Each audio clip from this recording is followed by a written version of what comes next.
we want to go ahead and start our water.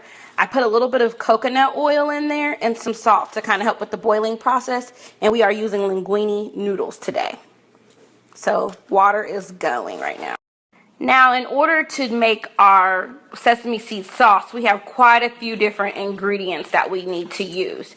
So I'm going to go through each one. So we need 6 tablespoons of crushed garlic, sugar, and if you don't have sapphire oil, canola oil is fine. And then 2 tablespoons. We will need 6 tablespoons of crushed garlic, sugar. If you don't have sapphire oil, use canola oil. 6 tablespoons of rice vinegar, and also of soy sauce. The one thing I love about this particular item is that they are frozen and you don't have to worry about mincing your garlic. They come in like this cute little package. I use it a lot, as you can see, but they just are little freezer, little cubes, and I love it so very much. In your freezer section at your grocery store. So we have all of our ingredients, and what we're going to do is we're going to give it a nice couple of good stirs before we put it on the eye on a low temperature. So I just kind of want to get all the ingredients kind of mixed in. Now what you also want to do is you want to reserve some sesame seeds to kind of toast them, but I don't feel like toasting them today, so I'm going to let them cook in with the rest of the sauce. My turn. So if my timing is right, by the time you put the actual sauce on the eye, your water should be boiling and getting ready for your linguine.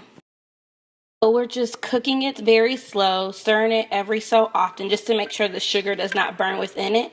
We want to make sure that we have everything mixed in very thoroughly. Sesame seeds are cooking well. I could smell the aroma. It smells wonderful.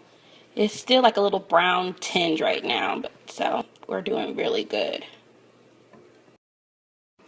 Now our linguine is almost done. It looks very nice. Beautiful noodles. So I'm going to get ready to drain these in just a matter of a minute. So after the noodles are done boiling, you want to go ahead and rinse them with some cold water just so they don't continue to cook, because we're getting ready to put them in a very large bowl before we put our sauce with it. So again, you want to rinse them with cold water, drain them very thoroughly, because water doesn't really go well with the oil-based sauce that we're making. So check our sauce one more time. Again, this is not the sauce you want to bring to a boil, so you kind of want to let it slow cook, and I think we are at a good place. It looks like all the oil and sugar have melted. The ginger is in there with the sesame seed. So we're going to get ready and pour this over our noodles. So I have poured the sauce in, and now I'm just going to kind of fold my noodles into the sauce and make sure every single one of them is covered. So remember before our noodles were a manila envelope color. Now they're kind of like a cute little caramel brown. That's the color that you want them to go with. Normally I would chop up green onions and put it in there as well and let them kind of warm up with the sauce, but Jeremy doesn't really like green onions, so we're kind of just gonna go with this recipe as is. I've also done chickpeas, I've also done tofu.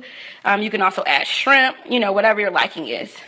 Now I'm going to allow the noodles to rest. Now I'm not going to cover them. I do want the steam to kind of come up off of them. I don't want my noodles to continue to cook.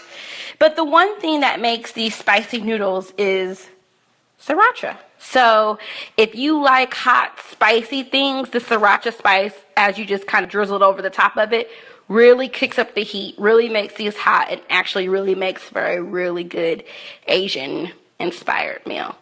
Happy eating.